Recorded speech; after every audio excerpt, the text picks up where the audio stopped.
Si ta vie consiste à parler sur les gens, bah elle est bien triste. Hein. Tu plantes, t'as l'impression que c'est un peu le bordel parce que ça part un peu à droite à gauche, mais... Oh, waouh, il se passe ça dans le monde actuellement. Oh là là, mais le monde va mal. Moi je comprends littéralement que des gens aujourd'hui vont mal dans leur vie, qui voient toujours le négatif, parce que tout est foutu entre guillemets dans la vie. Il y a plein de choses qui m'arrivent. T'avais des paquets de trucs de kebab, des piqûres, des médocs à tout va, de partout. Les gens ne vont pas venir te torcher le à ta place. Tu n'as rien compris.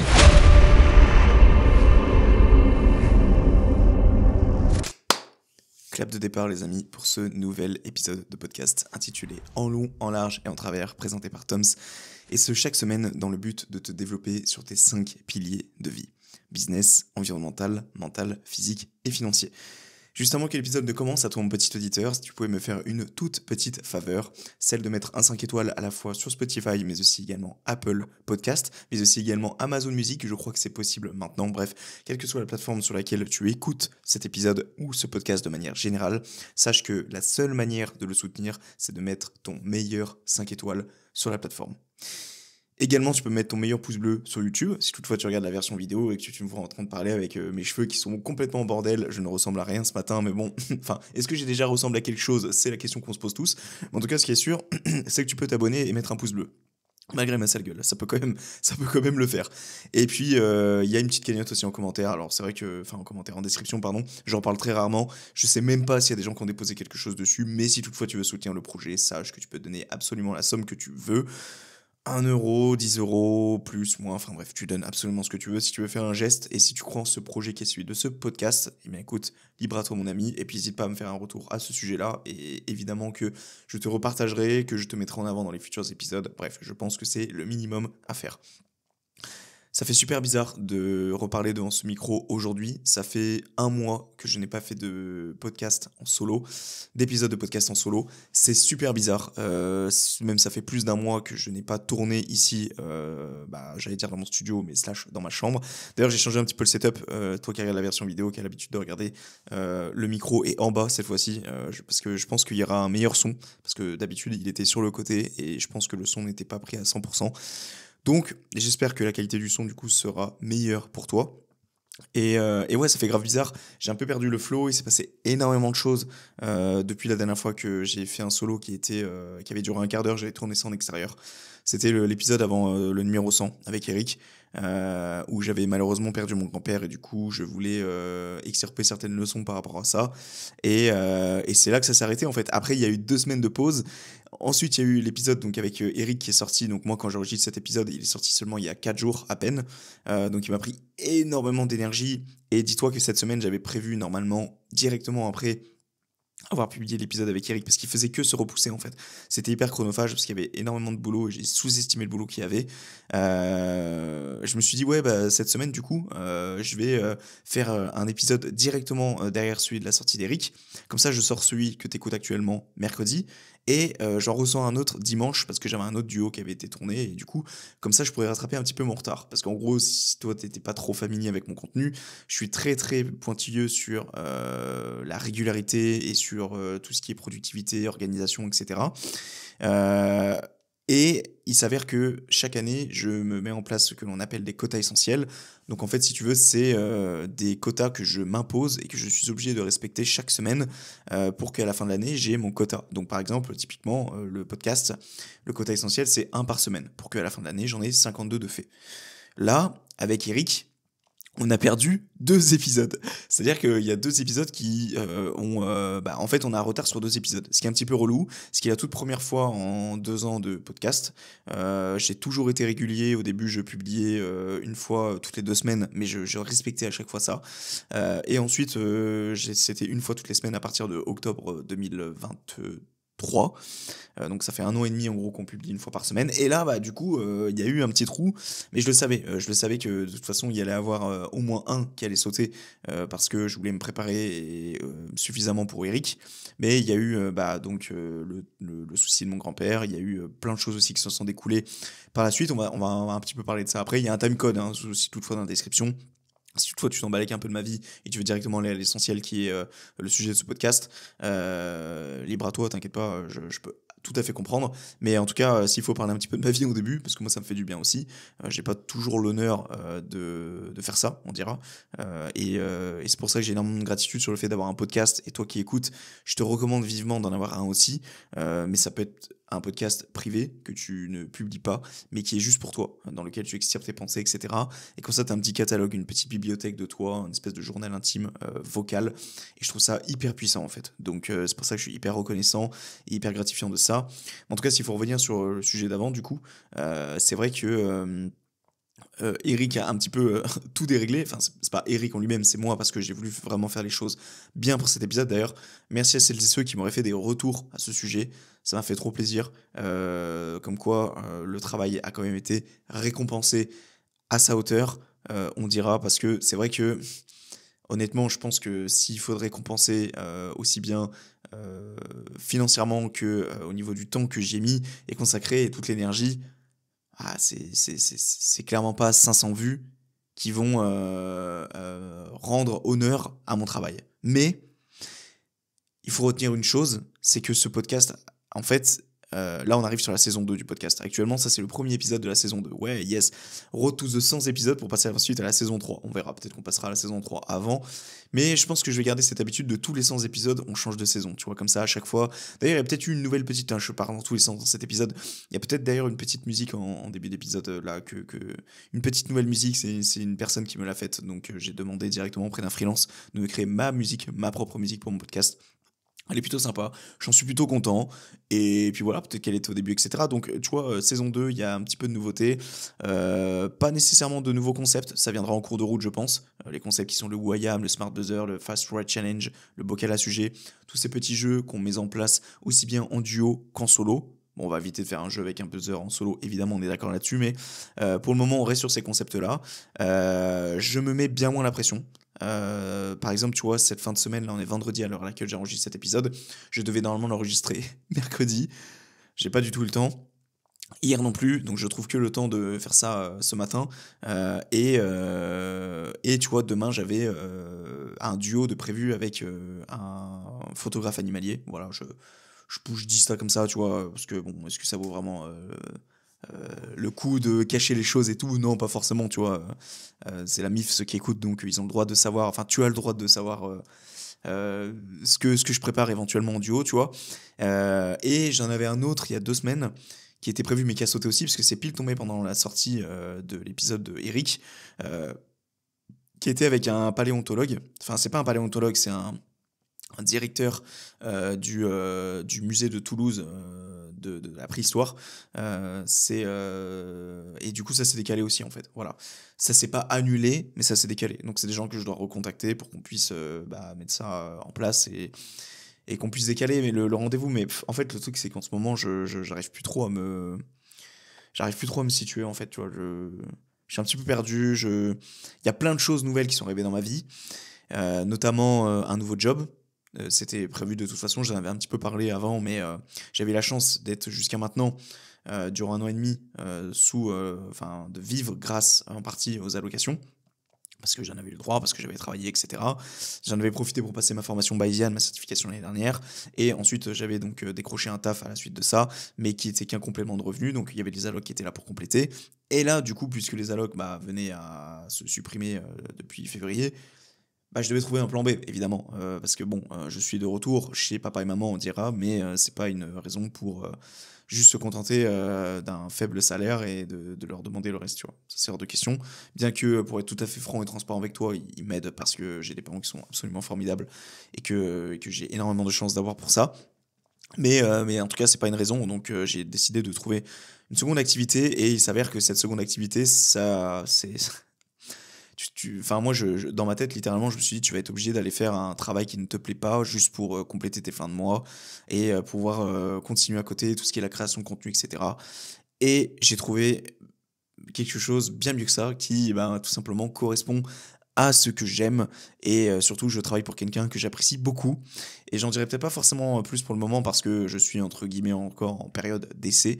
Mais je travaille pour cette personne et c'est absolument incroyable. Tu vois, juste d'en parler, ça me donne le sourire parce que je me dis, mais on m'aurait dit ça il y a 3 mois, mais je t'aurais dit, mais comment ça, quoi, c'est pas possible. Et ça a été énormément de travail pour décrocher cette candidature. J'ai passé une semaine complète à rédiger un mail. Tu verrais le mail, tu aurais peur, hein. D'ailleurs, la personne qui m'a engagé m'a dit ton mail m'a fait peur. Il fait vraiment... tu sais, quand tu défiles avec la souris comme ça, que tu descends vers le bas, je pense que tu peux faire ça un bon 15-20 secondes, tu vois. En mode, t'y vas, quoi. Il était vraiment, vraiment, vraiment balèze. Mais je voulais décrocher la candidature. Et ça a été le cas. Comme quoi, le travail paye toujours. Je me suis prouvé à moi-même, encore une fois, que putain, c'est inconfortable de faire les choses et de passer des jours sur quelque chose, avoir la frustration de du coup délaisser d'autres choses pour cette chose, sans savoir réellement si ça va fonctionner ou pas. Donc, autrement dit, de faire des sacrifices. Mais putain, ça m'a prouvé encore une nouvelle fois que putain, quand tu bosses et que tu mets toutes les clés en main de ton côté pour que cette chose-là soit bien faite, putain, il n'y a aucune putain de raison pour que ça ne fonctionne pas. En tout cas, personnellement, moi, c'est ce que j'ai retenu. Et c'est ce que j'ai retenu aussi à travers le sport, à travers les résultats physiques que j'ai eus, à travers le podcast aussi. Tu vois, typiquement, le fait d'en faire un petit peu tous les jours. Bah, je me fous pas le fion, en fait, de faire un épisode chaque semaine, même si c'est du boulot, on est d'accord là-dessus. Mais ça reste un épisode par semaine. Mais tu maintiens cette habitude, bah, on a dépassé le cap des 100 épisodes. Ce qui est très rare au cœur d'un podcast. Bref, je diverge, je parle de tout et n'importe quoi, donc tu m'excuseras à toi qui écoute cet épisode. Mais sache juste que voilà, il y a beaucoup de choses dans ma vie qui intervient. Il y a donc cette phase avec ce nouveau taf. Il y a aussi ma prépa marathon qui a commencé donc il y a 1 mois et demi et qui me prend énormément d'énergie. Au début, elle commençait en mode tranquille. J'avais 3 séances par semaine et au bout de la deuxième, j'ai décidé de passer à 4 parce que je voulais pas faire les choses à moitié. En fait, je déteste faire les choses à moitié. Donc j'ai décidé de mettre le plafond le plus haut possible, donc 4 séances par semaine. Et là, ça commence à devenir compliqué parce que les sorties longues, là tu vois, la sortie longue que j'ai à faire dimanche, donc dans 2 jours, elle fait quasiment 24 bornes. Donc ça pique. C'est pas prêt de s'arranger parce que la semaine d'après c'est 27,5 et l'autre d'après c'est 32 km. Si je dis pas de bêtises. Donc ça pique fort. Sans parler des séances fractionnées, etc. Parce que la sortie longue, évidemment, c'est la séance parmi les 4 que tu as dans ta semaine. Donc il faut arriver à s'organiser, ça prend du temps. À côté de ça, je fais quand même 3 séances renfo par semaine, ce qui revient à 7 séances, donc je m'entraîne tous les jours. Et les séances renfo, puisque j'en faisais 5 avant et que j'en fais 3 maintenant, bah, ça fait que du coup, c'est des grosses séances qui durent entre 2 heures et 2h45. Tout dépend le temps que j'ai aussi, parce que j'aménage mes séances en fonction du temps de la journée également. J'ai ce luxe, entre guillemets, de pouvoir jauger avec ça, du fait que ça fait un paquet d'années que je m'entraîne et que du coup, j'arrive à adapter mes entraînements en fonction, tu vois. Mais bref, tout ça pour dire qu'il y a énormément de choses. Le podcast en lui-même, pareil, je me mets bien moins l'impression. Je me dis que c'est bon, si je n'enregistre pas avec telle personne aujourd'hui et que, oh mon Dieu, parce que le but, ça serait d'avoir un duo, un épisode sur 2. Tu vois, ça serait trop bien que ça fasse un solo, un duo, un solo, un duo. J'y suis arrivé, je m'en souviens de l'épisode 50 à l'épisode 62. Ça enchaînait, ça faisait solo duo, solo duo. J'avais enchaîné les duos, mais c'était énormément chronophage, énormément d'énergie. Et aujourd'hui, je me dis, mec, est-ce que tu as réellement encore besoin de te mettre autant la pression et de te prouver à toi-même que tu es capable de faire des duos, des solos, des duos, des solos, bref, d'être aussi régulier comme ça? On a passé le cap des 100 épisodes et je pense qu'on a aussi passé le cap de je peux moins me prendre la tête avec le podcast. C'est-à-dire raisonner plus avec la qualité plutôt que la quantité. Alors je sortirai mon épisode chaque semaine parce que ça me tient à cœur et parce que j'ai envie de persévérer et road to 200.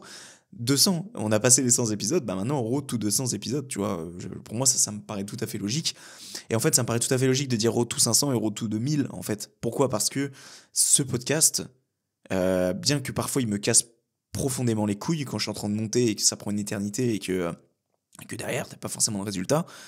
Putain, ce podcast, c'est mon bébé, je l'aime plus que tout au monde. C'est vraiment une seconde partie de moi. Et si c'est une seconde partie de moi, pourquoi l'enlever en fait durant ces prochains mois, c'est durant ces prochaines années. Je compte bien, durant toute ma vie, maintenir cette habitude de me poser comme ça, assis ou debout, enfin on ne sait pas quoi la vie sera faite, avec un micro, même si c'est un micro-cravate tout pété parce que je me retrouve à l'autre bout du monde, je sortirai mon épisode chaque semaine. J'y compte bien en tout cas. Parce que ça me permet, tu vois, d'extirper des réflexions, ça me permet de me sentir bien vis-à-vis de moi-même, et ça n'a pas de prix en fait. Ça n'a clairement pas de prix. Peut-être le prix de perdre son temps mais encore une fois, une perte de temps de quoi en fait? Il y en a, ils préfèrent passer cette heure-là chaque semaine au lieu de parler à fumer leur club dehors ou aller se bourrer la gueule avec leurs potes et tout. Bah moi, je préfère parler devant un micro, tu vois. Chacun son kiff. Moi, je me retrouve plus là-dedans plutôt que d'être fêtard et de faire des choses qui ne me correspondent pas, tu vois. Mais pour moi, ça me paraît tout à fait logique que les épisodes ne se comptent pas, tout comme les vues, les likes. Enfin, ça compte évidemment que Eric, d'ailleurs, je sais pas s'il écoutera cet épisode, mais a repartagé mon épisode de podcast. Du coup, ça fait que il a quand même monté en flèche sur YouTube. Tu vois, je vais pas regarder aujourd'hui, mais on a 400, 500 vues. Moi, c'est déjà énorme pour moi, c'est déjà très bien. En fait, limite, on aurait fait 25 vues, j'aurais été dégoûté, évidemment, parce que ça demandait énormément de travail. Mais est-ce que pour autant, derrière, j'aurais arrêté? Mais non, j'aurais quand même enregistré cet épisode aujourd'hui, j'aurais quand même sorti mon épisode ce dimanche, j'aurais quand même sorti mes futurs épisodes après, les semaines qu'après, parce que, écoute, échec, je m'en balèque, next. Je passe, c'est bon, ok, ça a chié et tout, bah ok, bah réitère, mec, réitère, recommence, et ça finira par marcher à un moment donné. C'est tout. Et puis si ça marche pas, bah écoute, tant pis.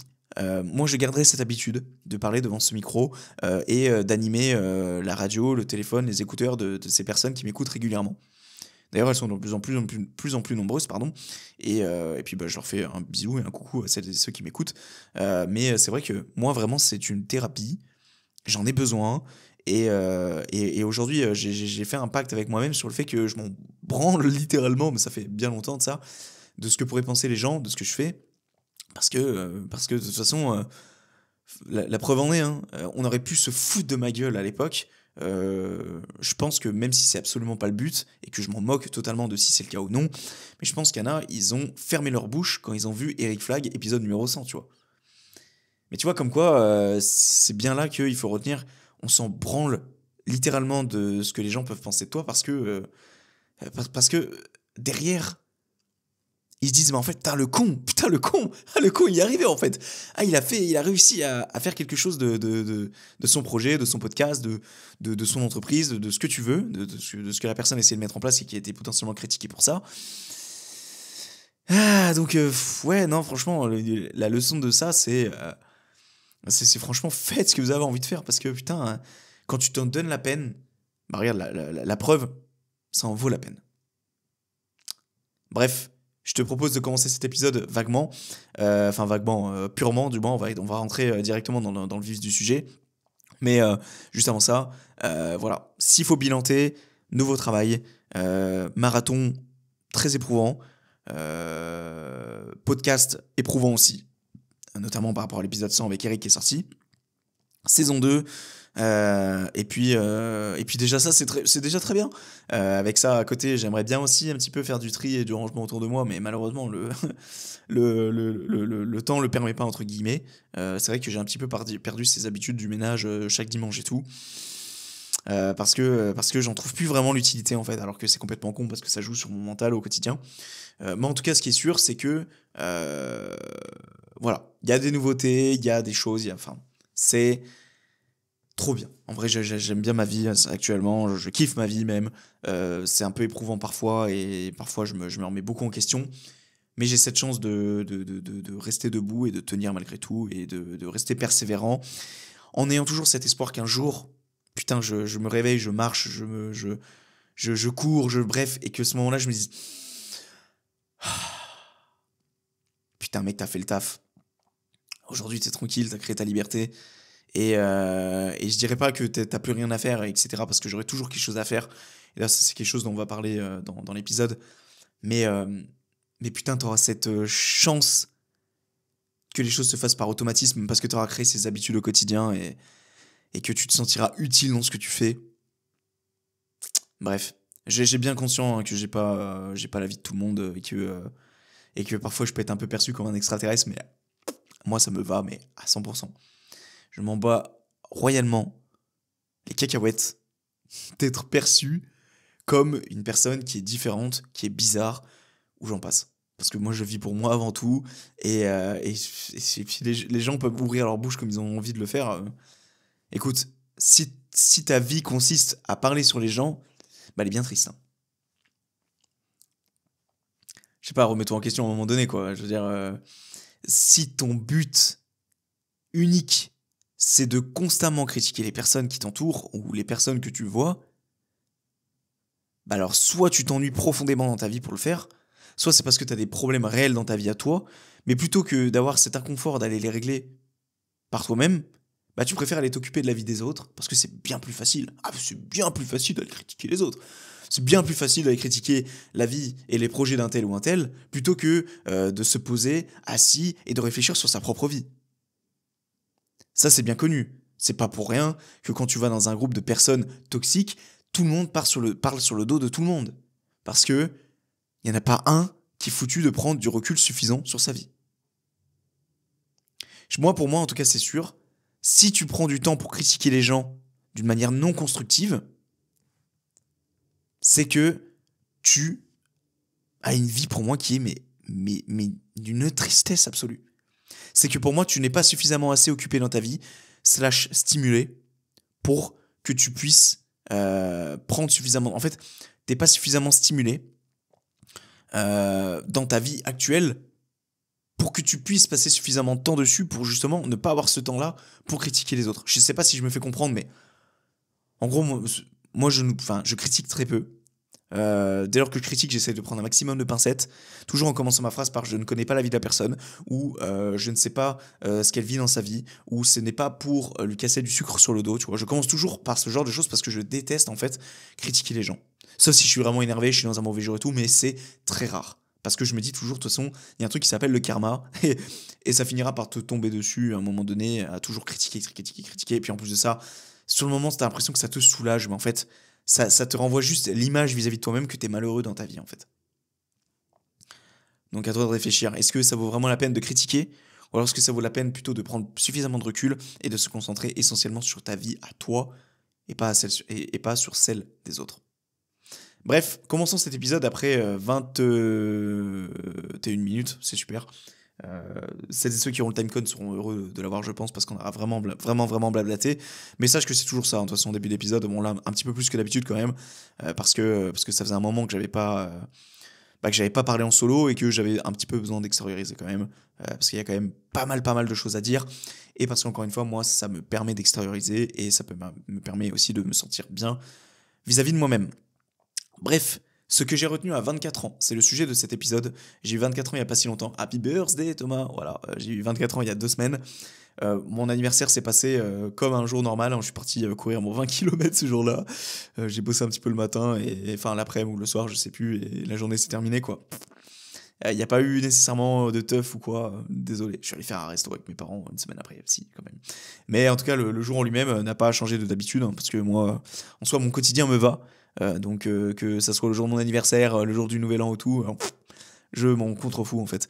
Je vais essayer de te récapituler un petit peu ce que j'aurais appris ces dernières 24 années. Alors attention, je ne dis pas que j'ai tout appris dans ma vie, que j'ai la science infuse et que je vais t'apporter toutes les clés en main à toi qui a 40-50 balais qui m'écoute, tu vois, ou même qui est plus jeune évidemment.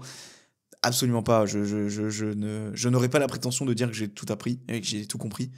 Ah, bien loin de là, je pense que je suis à 1% de ce que je pourrais apprendre dans ma vie en général. C'est pour ça que toujours être excité de tes futures années, de tes futurs jours, de tes futurs mois, de toujours te dire que tu es à 1% de ce que tu aurais pu apprendre jusqu'à maintenant, 1% de la personne que tu es aujourd'hui. Parce que si tu es suffisamment optimiste et suffisamment curieux et que tu mets des petites habitudes, des bonnes habitudes en place quotidiennement, c'est tout naturellement que tu peux te dire que tu pourras que t'améliorer par la suite. Et je trouve ça super excitant parce que t'es comme dans un... Et ça, je l'ai dit plusieurs fois, hein, t'es comme dans un jeu vidéo, en fait. Tu t'améliores de jour en jour. Et ça, c'est hyper excitant, hyper inspirant, hyper stimulant de se voir grandir de jour en jour. Et si c'est pas physiquement, ça peut être mentalement. Si c'est pas mentalement, ça peut être socialement. Il y a énormément de points à traiter, tes fameux 5 piliers de vie sur lesquels tu peux t'améliorer chaque jour. Ça peut ne pas être sur les 5, ça peut être sur un seul, sur 2, sur 3. Bref, fais en sorte toujours de planter ta graine sur chacun de ces piliers, sur chacun de ces domaines de ta vie. Et tu plantes, t'as l'impression que c'est un peu le bordel parce que ça part un peu à droite à gauche, mais tu prends du recul sur après les 10 dernières années sur lesquelles t'as avancé, sur lesquelles tu as planté ces graines. Après, c'est explosif pour voir tout ce que tu as fait, prendre suffisamment de recul sur ce que tu as fait. C'est là, généralement, que tu te dis putain, en fait, j'en ai fait du chemin, tu vois. C'est pour ça que c'est important parfois de se retourner, pas trop tôt non plus, mais c'est parfois important de se retourner pour dire putain, mais j'en ai fait du parcours. Bref. Une petite citation donc en lien avec l'épisode que j'ai écrit il y a 3 jours et qui est la suivante. plutôt que de regarder ces films, n'as-tu pas envie de jouer le tien? Je suis de retour chez mes parents depuis le mois de septembre dernier. Et en fait, il s'avère que mes parents regardent des films tous les soirs. Et c'est la grande majorité des personnes aussi par la même occasion. Et une chose qui aurait tendance énormément à m'insupporter, ce qui fait que le soir, j'ai tendance à aller manger plus tard qu'eux, c'est qu'ils regardent les infos, les informations. Et je n'en peux plus.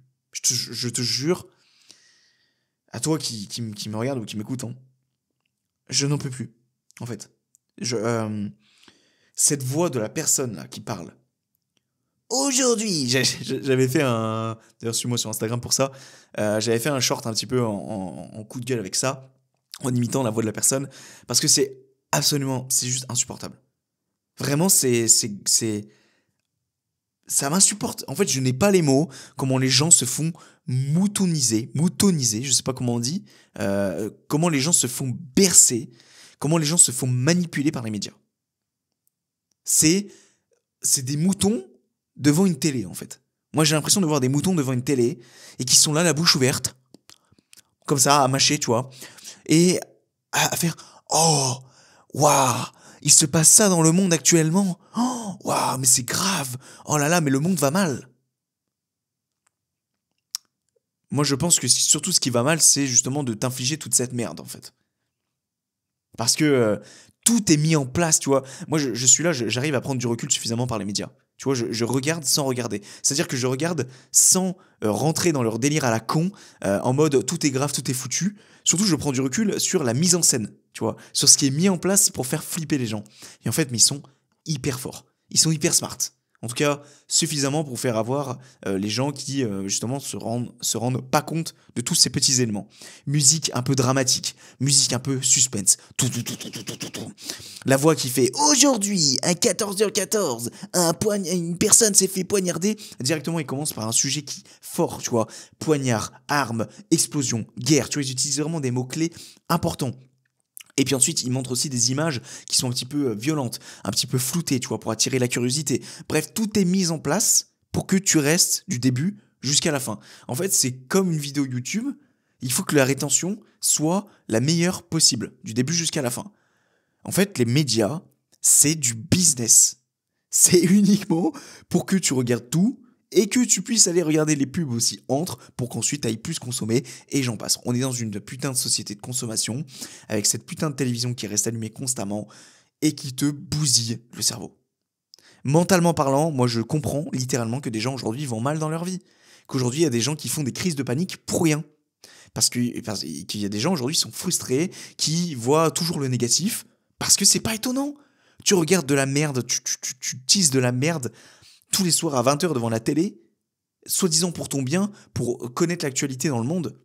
Mais j'ai envie de te dire, mais à quoi ça sert de la connaître si c'est pour t'infliger toute cette merde?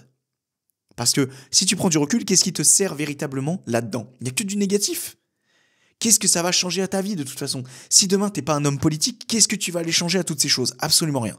À quoi ça sert donc de le savoir? À quoi ça sert que Michel, 45 ans, s'est fait poignarder dans la rue hier au 42e arrondissement de Paris? Bon, il n'y a pas de 42e arrondissement de Paris, mais bon, bref, t'as capté. Ça ne sert à rien. À part te ronger les ongles et te conforter dans l'idée que le monde va mal, ça ne sert à rien. Mais bon, ça, le problème, c'est que les gens aujourd'hui ont trop l'habitude d'appuyer sur le bouton allumer de la télé parce qu'ils ont toujours eu cette habitude. Et ça, c'est des habitudes, j'ai envie de dire, de vieux. Je suis désolé, mais aujourd'hui, je pense que les jeunes comprennent de plus en plus que l'actualité ne sert à rien. Et surtout parce qu'aujourd'hui, il y a un truc qui va remplacer la télé petit à petit de toute façon et qui, selon moi, est bien plus intéressant parce que tu choisis ton propre contenu, c'est YouTube. Typiquement. Il n'y a pas plus compliqué que ça. C'est YouTube, c'est ce que tu choisis de consommer comme contenu, de consommer des choses intelligemment. Et on va justement directement aller sur ce point, parce que c'est l'une des choses que moi j'ai appris, c'est consommer du contenu mentalement intelligemment. C'est-à-dire du contenu mental, de consommer du moins de la nourriture mentale intelligente. D'arrêter de suivre des gens, pour suivre des gens sur Insta, d'avoir 1000 suivis. Moi je comprends pas les comptes Instagram, quand je vais sur les comptes Insta et que je vois les gens qui ont genre 2000 abonnements. Alors soit ils font du follow to follow, tu sais, soit, je sais pas, à un moment donné, mec, t'as oublié de faire un tri dans ton Insta, tu vois, ou ton TikTok, ou la plateforme que tu veux. En fait, plus t'as d'abonnements, plus ça donne du non-sens à ce que tu consommes, en fait. Il faut que tu sélectionnes tes abonnements de manière précise, concise, c'est sur ce qui t'apporte réellement, pas sur des choses bénignes. Moi, personnellement, j'ai pas eu peur de me désabonner de potes, de pseudo-potes, du coup, qui ne sont plus des potes aujourd'hui. Leur contenu ne m'apportait rien, bah, j'ai arrêté de les suivre, en fait. Pas, et je m'en foutais un peu au fond de me dire, mais est-ce que je vais les décevoir de mettre des... Non, on s'en branle en fait, on s'en branle. Il faut que tu consommes des choses qui sont intelligentes. Il faut que tu ailles directement au contact de ce qui te plaît, de ce qui t'apporte du bien-être au quotidien. Mais il faut arrêter de constamment là se mettre et d'être moutonisé et de juste consommer pour consommer en fait, sans savoir réellement pourquoi tu le fais. Parce que ça t'apportera pas que du bien. Et sur le moment, t'es là, t'es sur ton lit, t'es chiottes ou j'en sais rien, tu vois. T'es là, tu scrolles, tu regardes les infos sur ton téléphone. C'est ton habitude, c'est confortable. Mais qu'est-ce que tu retiens après quand tu sors dehors? Ta vision du monde, c'est quoi? C'est quoi les pensées que t'as ensuite sur le reste des heures qui suivent? Bah, du négatif. C'est inconscient, tu le sais pas. Mais au fond de toi, il y a du négatif qui te ronge. Parce que justement, t'as vu toutes ces choses. Que si tu consommes du positif, putain, mais crois-moi que le monde, tu le verras, mais d'une autre manière. Ça, c'est clair et certain. Clair et certain, je sais pas si ça se dire. Si ça se dit, pardon, clair et net. Ça c'est sûr, en tout cas. Le tout premier point que j'avais écrit, c'était être perdu ne signifie pas être foutu. J'ai 24 ans aujourd'hui et je considère que je n'ai pas fini d'être perdu dans ma vie. Ça peut paraître paradoxal par rapport à ce que j'ai dit avant, parce que j'essaie de mettre suffisamment les tâches et les actions en place pour justement me créer une certaine liberté mentale, sociale, vis-à-vis de mon business aussi. Mais je me dis, tu n'es pas à l'abri qu'un jour, les choses se renversent, que tu changes de hobby, que tu changes de mentalité, que tu changes de vision, et qu'il y a un petit peu tout qui se retourne, et que tu dois recommencer de zéro. Même si je pense que de zéro, c'est un grand mot, parce que tu auras toujours fondé les premières bases. Après, c'est sur le dessus que ça peut... Tu vois, c'est un peu les sables mouvants. Ça aura peut-être tendance à un petit peu à bouger, à changer. Donc je pars du constat que rien n'est acquis, que aujourd'hui je suis peut-être un peu moins perdu qu'hier, mais je serai peut-être un peu plus perdu demain. Parce que ma vision des choses aura changé, parce que j'aurai une discussion avec quelqu'un, parce que je me considérerai que mes projets peut-être éventuels changeront aussi sur certains points, pardon. Bref, il faut pas prendre ça comme un échec, je pense plutôt qu'il faut prendre ça comme un OK. Je ne rétrograde pas, pardon. Je fais une mise à jour. Tu vois, c'est un peu comme la mise à jour de ton ordinateur, tu vois. T'as des virus, t'as l'impression d'avoir avancé parce que t'as accumulé du contenu, mais c'est que des virus, en fait. T'as une mise à jour, ces virus sont enlevés et tu repars sur une meilleure base. Je pense vraiment que, en fait, il faut surtout pas voir le fait d'être perdu, de se poser des questions, que c'est un petit peu le chaos dans ta vie, pardon, comme un cul-de-sac. Parce que ça, c'est la plus grosse erreur à faire. C'est l'erreur que beaucoup de gens font, et c'est généralement eux qui finissent mal. Mais pour moi, t'as toujours une issue. J'avais donné cet exemple dans un épisode précédent où, pour moi, t'arrives dans un cul-de-sac où t'as l'impression que c'est le chaos dans ta vie. T'as un mur qui est dressé devant toi, tu te dis il est impossible à gravir. Bah, soit ce mec ou cette meuf à prendre une cuillère et commencer à gratter sur le sol pour creuser ce trou et passer sous le mur. Je trouve que c'est une métaphore qui est forte parce que tu peux, avec rien, avec le peu de force qui te reste, à gravir cet obstacle, quel qu'il soit. Que ce soit un mur, que ce soit une petite barrière, que ce soit n'importe quoi. Pour moi, il n'y a rien qui n'est un cul-de-sac. T'as qu'à voir, tu prends les, les, les, les, les, euh, les exemples concrets qui sont par exemple Daniel Craig, qui est l'ancien acteur de James Bond, qui, à ce qui paraît, est un ancien SDF, qui ensuite a joué dans l'un des plus grands films du monde, si je puis dire, qui est James Bond, d'une des sagas les plus connues, alors que le mec était voué à l'échec, tu vois. Il aurait pu continuer d'être à la rue. C'est aussi le cas de David Goggins, qui est un mec qui était exterminateur, qui exterminait des cafards, et qui, au dernier moment, s'est dit allez, je prends les choses en main et je veux aller dans les Navy Seals, tu vois. Et qui aujourd'hui est le mec le plus connu, il est millionnaire, sans parler de la somme d'argent parce qu'on s'en fout, mais regarde la personne qui est devenue, quoi. C'est une des personnes les plus inspirantes au monde. En tout cas pour moi, c'est subjectif ce que je dis là, mais je pense que beaucoup de personnes qui écouteront seront d'accord avec ça. Et je sais pas s'il y a d'autres exemples comme ça, mais en généralement, tous les gens qui sont mis en avant aujourd'hui sur les réseaux, à la télé et tout, c'est des gens qui sont partis de rien. C'est des gens qui auraient pu décider de rester dans un cul-de-sac et qui finalement ont préféré monter, gravir cet obstacle plutôt que de se laisser abattre. En fait, il faut voir ça un petit peu comme t'arrives dans un cul-de-sac, il y a des gens qui te coursent.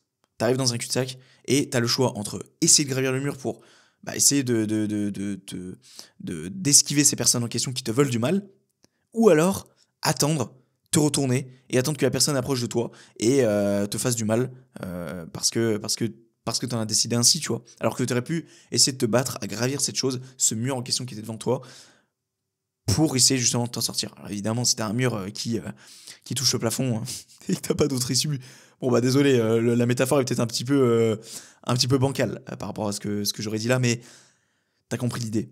Ne te laisse pas abattre. Le fait d'être perdu dans ta vie, c'est... Et où que des choses mal t'arrivent dans ta vie, c'est aucunement la raison pour te laisser abattre. Au contraire, c'est justement ce moment précis où tu dois te battre. C'est ce moment précis où tu dois avancer. Et moi, j'ai remarqué une chose, et j'avais entendu ça dans un podcast à l'époque.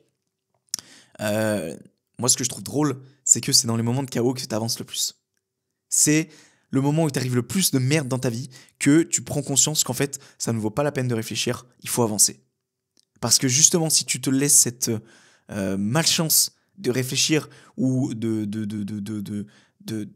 te laisser, entre guillemets, alourdir par toutes ces choses négatives de ta vie, c'est là justement. C'est là que tu vas toucher le fond et c'est là que potentiellement tu vas jamais remonter. Que si justement tu te dis putain en fait de toute façon tout est foutu entre guillemets dans ma vie, il y a plein de choses qui m'arrivent, c'est la merde, et bien c'est justement le moment de ne plus réfléchir et d'avancer. Et j'ai typiquement cet exemple en tête parce que comme je te l'ai dit, mon grand-père est malheureusement parti il y a 3 semaines. Ça a été la merde psychologiquement parlant. Aussi également j'ai eu plein d'autres petites merdes qui sont arrivées par la suite, tu vois, encore récemment dans ma famille. Est-ce que c'est pour autant que je suis allé arrêter de m'entraîner, que j'ai arrêté ma prépa marathon, que j'ai arrêté les podcasts, que j'ai arrêté la création de contenu et que j'ai arrêté de me mordre les doigts pour essayer de trouver la meilleure des candidatures possibles pour un futur job? Non, au contraire. J'ai continué, persévéré. Et aujourd'hui, j'en suis plutôt fier parce que l'épisode 100 est sorti, j'ai un job qui me plaît, la prépa marathon se passe bien même si c'est dur, et je conserve aussi ma masse musculaire si je puis dire, malgré le cardio que je me fous dans la gueule, tu vois, parce que je mets toujours autant d'intensité d'intensité dans mes entraînements. Bref, c'est pour moi primordial d'avancer dans les moments de chaos, parce que c'est justement dans ces moments-là en fait où t'es plus fort et tu peux te prouver vis-à-vis de toi que putain, si j'arrive à avancer dans les moments de chaos, ça veut dire que logiquement, j'arrive à avancer durant tous les moments de ma vie. Après évidemment, il y a des exceptions. En tout cas, ça prouve à toi-même que tu en es capable. Et ça, c'est super important. Le train-train quotidien est confortable, mais ne rend nullement heureux, n'est nullement égal à cette sensation. J'arrive pas à parler. Cette sensation d'inconfort et de dopamine. En fait, ce qu'il faut que tu saisisses, c'est que le fait de toujours faire la même chose au quotidien. Alors attention, les routines, si c'est des bonnes habitudes, au contraire, c'est très bien, il faut conserver ça. Par contre, si tu rentres dans ces habitudes qui sont mauvaises pour toi, mais qui t'apportent un certain confort au quotidien, par exemple je dis n'importe quoi, le fait de sortir ton téléphone et de scroller sur les réseaux, tu penses que ça te fait du bien sur le moment, mais en fait ça ne te rend nullement heureux. Ça peut être pareil aussi le fait de travailler et d'avoir un travail qui ne te plaît pas. Tu vas au travail tous les jours, c'est confortable, mais à chaque fois, tu auras toujours cette petite voix au fond de toi qui te dit « ce que je fais ne me plaît pas ». Tu es confortable dans ton quotidien, mais au fond de toi, tu n'es pas heureux. Et ce genre de choses, de toute façon, ça s'étalera au fur et à mesure des années, et jusqu'à la fin de ta vie, si toutefois tu décides de ne pas changer les choses. C'est pas pour rien que j'ai décidé de mettre toutes les clés en main et de bosser une semaine sur un mail pour une candidature et de miser que sur ce plan-là et de ne pas aller candidater dans des jobs que potentiellement je n'aimerais pas parce que justement je ne voulais pas tomber dans ce truc et dans ce piège de je vais dans quelque chose qui me plaît pas mais je me fais mon salaire à la fin du mois, du coup ça va, c'est pas plus mal que ça et du coup ça va, je suis pas si malheureux que ça. Hors de question. Et j'ai trop vécu et trop baigné là-dedans pendant 2 ans de ma vie quand j'avais bossé à Leroy Merlin à l'époque, où en plus de ça j'étais en couple avec une fille avec laquelle je n'étais pas heureux et que je voulais qu'une chose, c'est que ça s'arrête. Le boulot ne me rendait pas heureux non plus, mais j'étais rentré dans ce truc, dans cette spirale de je ne sais pas quand est-ce que ça va s'arrêter, je ne sais pas comment ça va s'arrêter, et il a fallu que ma copine me dise on arrête pour que je puisse me dire ok, j'arrête aussi le job à côté et je me reconstruis à côté et je me fais une nouvelle vie. Mais je me dis, tu vois, aujourd'hui, ma copine m'aurait jamais dit c'est fini. je sais même pas si à l'heure actuelle, je serai encore avec elle, tu vois. Et je n'ose même pas imaginer ma santé mentale de si je travaillerais encore à Leroy et si je serais encore en couple avec elle. Je pense malheureusement que je serais devenu l'une de ces personnes que on rencontre tous aujourd'hui, frustrés, en colère, malheureux tous les jours, qui tirent la gueule parce que ils sont tirés par des chaînes qui sont celles de la société qui veut moutoniser en fait les gens. Et ça me fait rire parce qu'à chaque fois, même moi, quand je m'entends parler, j'ai l'impression, tu sais, d'être un petit peu extrémiste, la personne qui est contre la société et tout, mais pour moi, c'est la pure vérité en fait. C'est la pure vérité on essaie de nous moutoniser, mais je sais pas comment dire le terme, il faut que j'arrête d'utiliser ce terme en fait. On essaie de nous robotiser. Voilà, c'est plutôt ça vis-à-vis de la société parce que le système est fait comme ça. Parce que les gens touchent leur argent, du coup ils cotisent pour la retraite, et du coup, c'est tout un système en fait. C'est tout un système qui est mis en place pour que derrière une société elle tourne, pour que derrière la Terre tourne de la meilleure façon possible. Je sais pas si meilleure façon c'est vraiment le terme à aborder, mais c'est tout un système. Tu vois, aujourd'hui je suis entrepreneur, je paye quand même mes impôts, je paye quand même mes taxes auprès d'URSSAF. Donc quelque part je suis aussi dans un certain système. Mais c'est un système, moi, qui me va beaucoup mieux que celui du salariat. Ouais, c'est plus de pression, tu choisis tes horaires et du coup, parfois, c'est dur de se plonger dans le taf et tout. Mais ça en vaut tellement plus la chandelle de sortir de sa zone de confort un peu au début et même par la suite parce que tu seras toujours confronté vis-à-vis de toi. T'es pas confronté vis-à-vis d'un patron. C'est toi vis-à-vis de ton taf et des heures que tu travailles qui dégagera ton salaire. Mais je trouve que ça en vaut tellement plus la peine que de rentrer dans cette notion de facilité. euh, Selon moi, encore une fois, je n'ai rien contre les personnes dans le domaine du salariat. Chacun fait ce qu'il veut absolument de sa vie, d'accord. Surtout que je sais qu'il y a des personnes qui m'écoutent, et c'est le cas, tu vois, ils sont dans le monde du salariat, et je n'ai aucun problème avec ça, tu vois. Si les personnes sont heureuses, mais moi, c'est tout le bonheur que je leur souhaite, tu vois, évidemment. Mais en tout cas, pour moi, le salariat, ça se transfère un petit peu à j'ai pas trop envie de me mouiller je touche mon salaire à la fin du mois, tu vois. Parce que il faut pas qu'on me fasse croire que on n'a pas tous des rêves et ces rêves en question, tu peux pas les avoir en travaillant pour un patron. Parce que général, alors sauf si, attention, faut quand même que je prenne des pincettes sur ce que je dis. Parce que typiquement, j'ai un exemple d'une personne qui travaillait avec moi à Leroy, elle adorait ce qu'elle faisait. Elle adorait mettre en rayon, elle adorait vendre des rideaux, elle travaillait dans sa passion. Donc, non. En réalité, tu peux être heureux et épanoui dans le milieu du salariat tout en bossant pour un patron. En vrai, j'ai envie de te dire, tu as tout gagné à ce moment-là. Tu travailles pour un patron, tu t'assures une sécurité, tu t'assures ton salaire à la fin du mois fixe, et en plus de ça, tu vis entre guillemets pour ta passion. Tu aimes ce que tu fais. Dans ce cas-là, c'est full bénéf. Et je pense qu'il y a des gens, peut-être qui m'écoutent, et il y a des gens sur Terre, évidemment, il y a une grande majorité aussi de ces personnes, qui travaillent pour ce qu'elles aiment. Et dans ce cas, j'ai envie de te dire, c'est le mieux que je puisse leur souhaiter. Mais il y a des personnes, et ça, malheureusement c'est la grande majorité, qui bossent pour quelque chose qui ne leur plaît pas, mais vu qu'elles touchent leur salaire à la fin du mois, restent dans ce train-train, dans cette spirale quotidienne. Et moi je préfère gagner un peu moins au début, en chier, me ronger les ongles, sortir de ma zone de confort, ne pas être compris par tout le monde, pour que plus tard je puisse gagner ma vie suffisamment, vivre de ma passion à 100%, d'avoir créé ces bonnes habitudes autour, et être suffisamment heureux, d'être stimulé au quotidien, et surtout d'avoir cette potentiellement chose que les autres te diront, qui est celle, putain, toi tu vis pour quelque chose qui te plaît et tout, ce que tu fais, ça a l'air vraiment bien, putain, moi ça me plaît pas ce que je fais, tu vois. Non pas pour me conforter dans le truc de me dire, bah écoute, si t'en es là, c'est un petit peu de ta faute aussi, tu vois, t'aurais pu décider de bosser pour toi, mais surtout pour me dire, putain, j'ai cette chance de m'être offert cette opportunité que certains n'ont pas eu le luxe de s'offrir. La personne pour qui je travaille aujourd'hui, encore une fois, je suis en période d'essai, donc qui suis-je pour promulguer et mettre en avant ça, mais il y a des milliers de personnes qui travailleraient, qui rêveraient, de travailler pour elle. Et je me suis issu et créé cette chance de travailler pour elle. Et aujourd'hui, c'est juste un pur luxe, et surtout un pur kiff de quand on me demande ce que je fais, de dire je travaille pour X.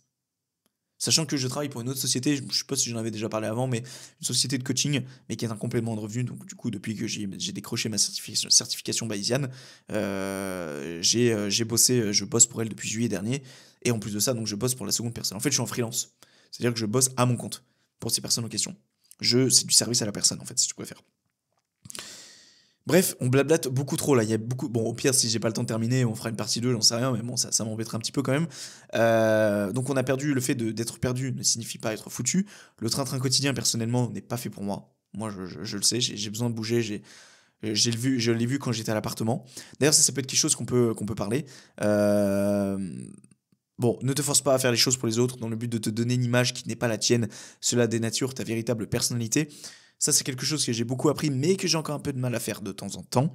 C'est-à-dire que parfois, je vais être confronté, par exemple, à la salle de muscu, à parler avec des gens et rigoler et c'est tout, tu vois. Et des fois, tu sais, j'ai un peu de mal parce que moi, très honnêtement, quand je vais à la salle, généralement, c'est pour bosser. C'est pas pour discuter. Outre des amis à moi qui sont vraiment des amis là-bas. Mais même, j'aime bien discuter 2 minutes, mais à un moment donné, je retourne au charbon, je fais mes séries et tout, parce que bah, mon temps est compté, tu vois. Pareil, tu vois, ça c'est par contre, c'est un petit peu le côté un peu plus inconvénient du côté entrepreneurial, c'est que ton temps est compté. Tu dois manager ton temps aussi bien que possible, parce que tes heures sont comptées. C'est toi qui décides de bosser, donc si tu restes à la salle de 10h à 18h, bah t'as pas bossé de la journée, donc tu t'es fait ça de la journée, tu vois, tu t'es fait zéro. Donc moi, quand je vais à la salle, j'aime bien y aller, bosser, rentrer et pas trop perdre mon temps là-bas, tu vois. Et c'est vrai que parfois, quand je discute avec des gens, bah des fois, j'aimerais leur dire, bon, écoute, gars, t'es gentil, mais moi, j'aimerais bien finir ma séance et rentrer et bosser, tu vois. Parce que on n'a pas tous la chance. Ah, c'est horrible de ce que je dis là, mais on n'a pas tous la chance de finir à 17h et ensuite d'avoir l'esprit tranquille et c'est bon, tu vois. Non, moi, c'est pas mon cas, tu vois. Mais après, encore une fois, c'est moi qui ai choisi ça. Mais aussi, je pense que les gens en face, si elles le savent, doivent être en capacité de comprendre que tu n'as pas le temps, en fait. Et que ton temps est limité. Et moi, des fois, des fois, je suis un peu un connard, mais je discute avec la personne et je fais ouais, ouais, ouais. Puis je m'éloigne avec mes poids et... et je lui fais un peu comprendre que je m'en bats les couilles, tu vois. Parce qu'à un moment, il faut couper court. Moi, j'aime bien parler de la vie des gens, mais à un moment donné, c'est pas ce qui va me faire gagner de l'argent, tu vois. Et c'est surtout pas ce qui va me faire avancer dans mes projets, tu vois. C'est pas du tout. Comment dire, je sais pas comment tourner ça, mais en gros, c'est pas lâche de ma part de fonctionner de cette manière-là. C'est juste qu'à un moment donné, moi j'aime bien discuter avec les gens, mais à un moment donné, moi je préfère vivre ma vie plutôt que vivre celle des autres, tu vois. Surtout que généralement, je suis désolé, mais quand c'est pour parler de choses profondes avec la personne et que je sens qu'elle a vraiment réellement besoin d'aide, tu vois, ça me fait plaisir. Alors quand c'est pour parler du cul de X ou ah, regarde l'autre là, machin, il a. Ah, c'est une raison de plus pour franchement ne pas passer du temps avec toi pour discuter, tu vois. Vraiment. Après, parfois, je me sens un peu mal à l'aise d'être à côté de la personne et de pas lui parler alors que la veille on aurait parlé, tu vois. À un moment donné, faut savoir où placer son temps, tu vois. Ça me semble tout à fait logique. Donc c'est pour ça de ne pas être la personne qui se force à discuter avec la personne alors qu'au fond de toi tu vas aller bosser ou quoi. Si tu ressens le besoin d'aller bosser, si tu ressens le besoin de pas parler de cette personne parce qu'au fait au fond tu ne l'apprécies pas forcément, mais c'est juste qu'elle vient te coller les baskets au taf ou à la salle ou je ne sais où, bah, sois pas cette personne qui se force à être. Dis à cette personne plutôt, bah écoute, j'ai pas forcément nécessairement envie de discuter avec toi, ou fais-lui comprendre. Il y a plusieurs manières de faire comprendre à la personne, mais ne sois pas cette personne qui n'est pas toi, tout comme celle qui se sent forcée de sortir le soir, un samedi soir, où elle a plutôt envie de bosser sur ses projets. Alors là, je suis vraiment de l'école de va envoyer foutre ces gens, surtout si littéralement ils ne t'apportent rien dans ta vie, bosse sur tes projets, bosse sur les choses qui te font réellement avancer, plutôt que d'aller te flinguer la gueule en soirée avec des gens qui ne t'apportent rien au quotidien. Après, encore une fois, tu fais ce que tu veux de ta vie, mais moi je pense littéralement que ça ne t'apportera que du bon. Ne tombe pas dans les dépendances, dans le but de soigner tes douleurs. Tu ne fais que mettre un pansement là où les plaies sont déjà ouvertes. Accepte de te détacher de ce qui te rend réellement malheureux. J'en ai parlé juste avant. Moi, je sais que quand j'ai travaillé à Leroy et quand j'étais dans le monde du travail, que j'étais en appart avec ma copine et tout, rien n'allait. Rien n'allait. J'avais un boulot qui ne me plaisait pas. J'avais une copine avec laquelle je n'étais pas heureux, avec qui je m'étais mis en couple par plus dépendance et par attache que par réel amour. Donc en fait, pour moi, ça ne rimait à rien. Et en fait, si tu veux, je compensais ça par la malbouffe, par le fait de me réfugier dans la nourriture, donc vis-à-vis des troubles du comportement alimentaire, donc les TCA, et tellement plein d'autres choses, typiquement le sexe aussi, parce que j'étais en couple, donc évidemment. Bref, toutes ces choses qui potentiellement peuvent te faire oublier tes problèmes sur l'espace de 2-3 heures et encore, tu vois. Et après, bah, tu retournes dans cette vie qui est médiocre, qui ne te plaît pas, tu vois. Et j'ai eu une seconde dépendance qui était celle de la décoration.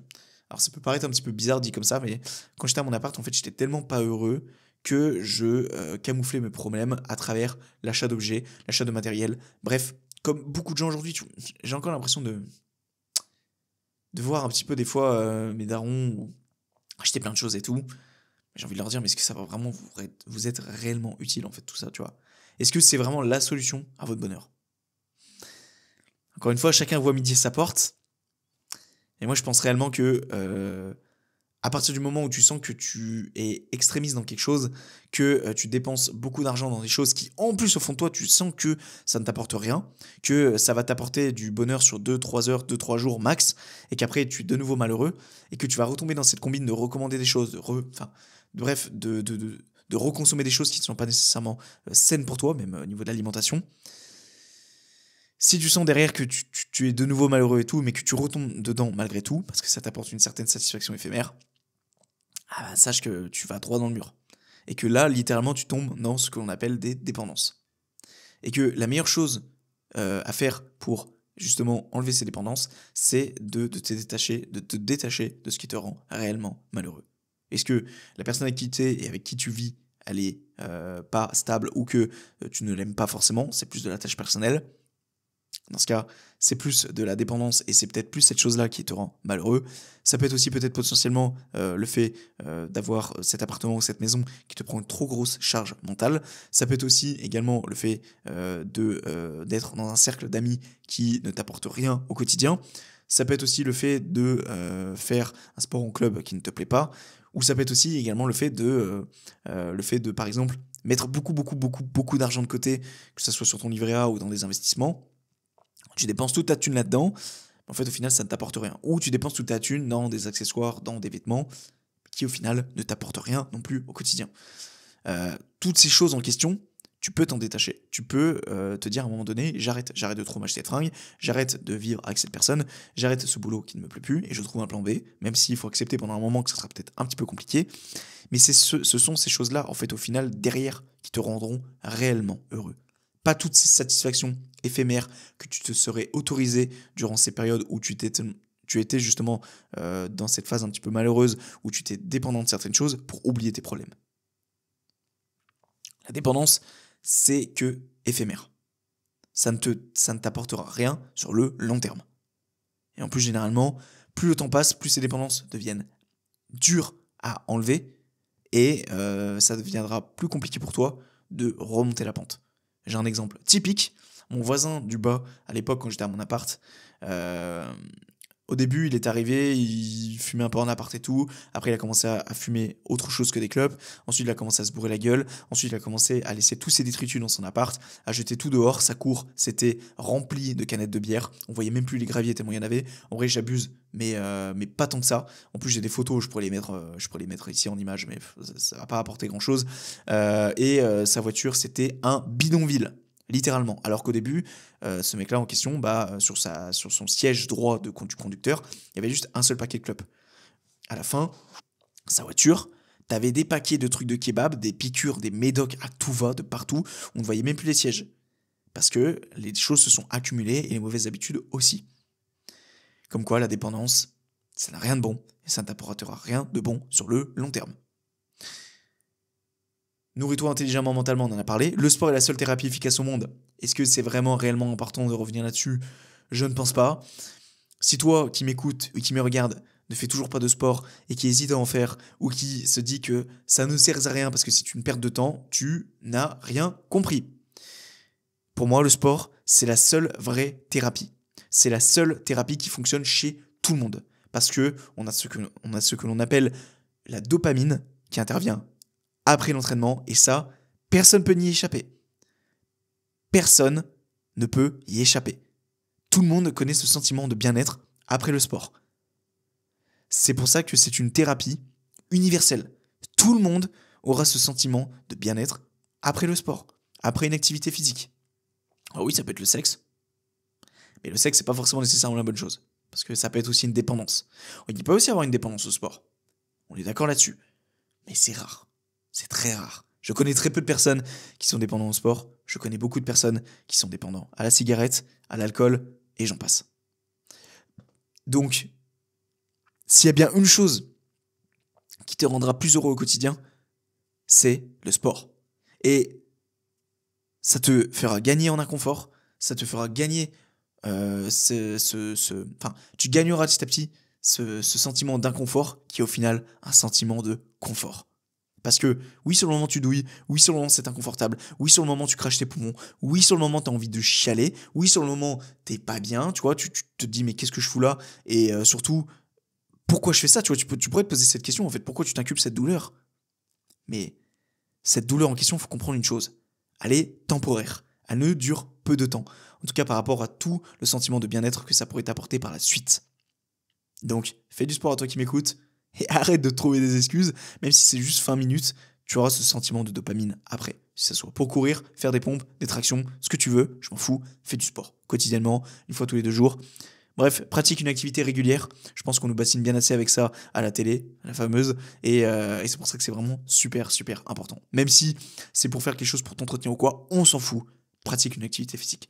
C'est super important pour ta tête en plus de ça.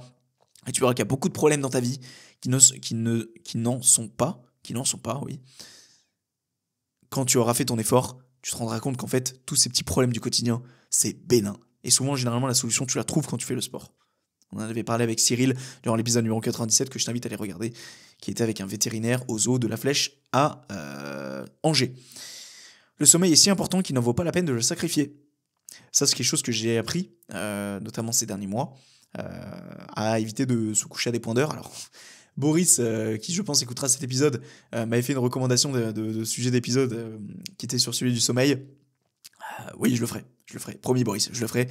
Mais pas tout de suite. Parce que là, en plus, avec la sortie de l'épisode d'Eric, j'étais absolument pas un exemple. Je me couchais à des points d'heure. Et du coup, je me levais à des points d'heure aussi. C'était... Ouais. Non, mais sinon, mis à part ça, c'est clair et net qu'avoir un bon rythme de sommeil, de se coucher pas trop tard, de se lever pas trop tard, t'auras des nuits bien plus réparateurs que tu fais de te coucher à 3h du mat et te lever à 11h midi, tu vois. Oui, tu dors le même nombre d'heures, mais c'est clairement moins réparateur. Et après, tout dépend des personnes, évidemment, et des profils. Mais c'est tellement important de ne pas le sacrifier. J'ai tellement fait de nuits blanches, j'ai tellement fait des nuits de 6 heures pour essayer de bosser un peu plus, d'avancer un peu plus sur mes projets, qu'en fait, au final, ça m'a juste inculpé. Des douleurs, du malheur, du stress en plus, et une capacité à réfléchir qui était moindre, et du coup, tu perds du temps. En fait, tu as l'impression de gagner du temps sur le moment, à sacrifier 3 heures de sommeil. En fait, tu le payeras à un moment donné, de toute façon, sur les prochaines années, et tu le payes sur ta productivité, sur tout le reste, sur le fait que tu sois irritable avec tes proches, et j'en passe. En fait, tu perds plus de temps à sacrifier des heures de sommeil plutôt que de dormir réellement tes 8 ou 9 heures. Donc ça, c'est un point super important, mais sur lequel je dois encore un petit peu travailler, j'avoue. Rien ne sert à rien, une brique après l'autre vaut bien plus qu'un tas de ruines. Super important. Cette phrase, je la trouve très forte, parce que, en fait, on revient sur le sujet du podcast, hein. On fait un épisode chaque semaine, on pose une brique après brique, et tu fais au final 100 épisodes, contrairement à quelqu'un qui se dirait peut-être ouais mais un épisode chaque semaine ça en vaut pas la peine, moi je vais en faire 3 ou quoi.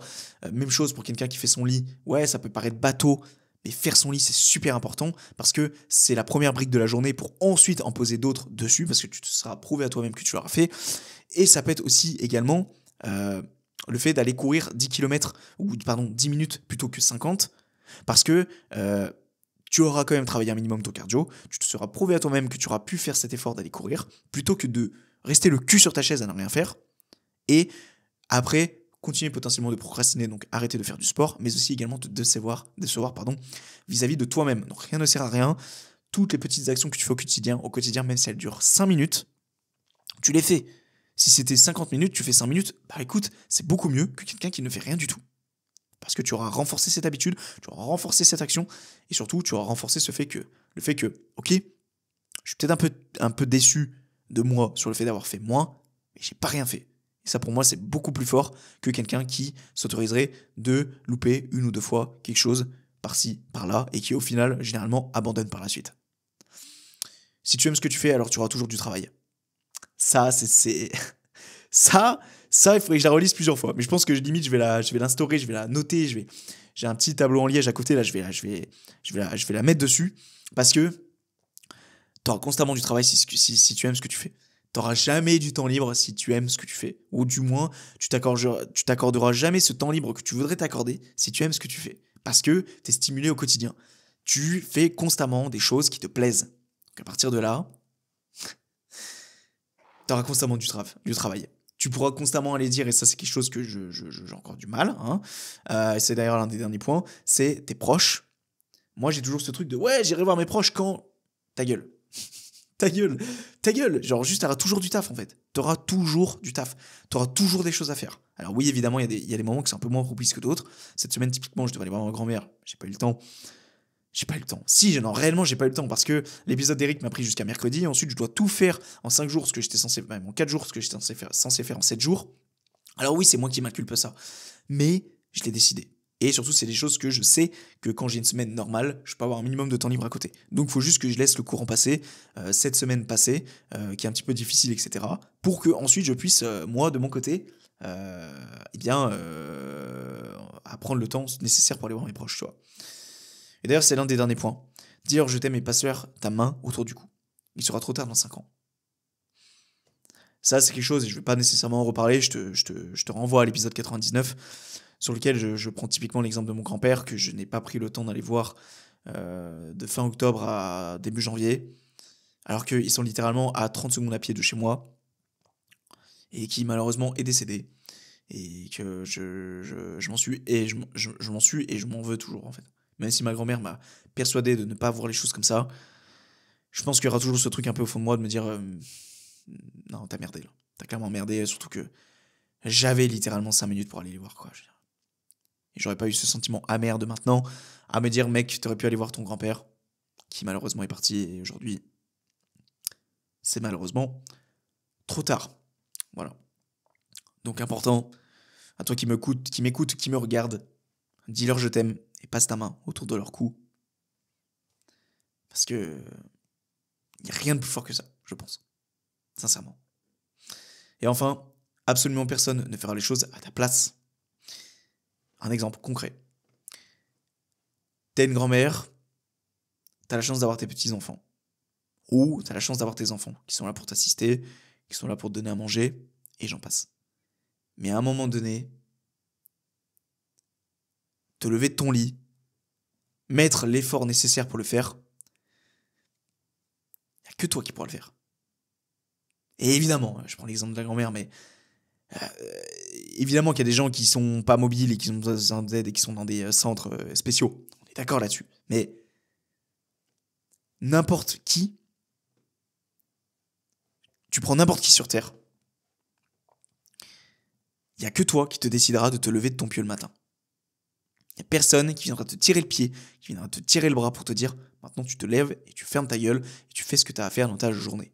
Tu pourrais décider le matin de ne pas te lever et de sécher tes cours.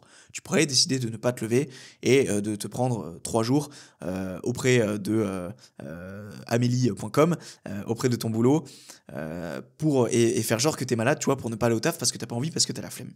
Tu pourrais ne pas aller au sport ou ne pas te lever parce que t'as la flemme d'aller courir ce matin, parce qu'il pleut dehors ou parce qu'il fait froid, ou que j'en passe. Il y a une tonne d'exemples comme ça. Il n'y a que toi qui prendras la décision de te lever et de mettre en place les actions dans la journée que tu avais prévu de mettre en place. T'as beau avoir des parents, t'as beau avoir des amis, des meilleurs amis, des parents en or même, c'est jamais eux qui te mettront un coup de pied au cul suffisant pour que tu puisses passer à l'action. Il n'y a que toi qui peux passer réellement à l'action. Surtout si t'as la tête dure.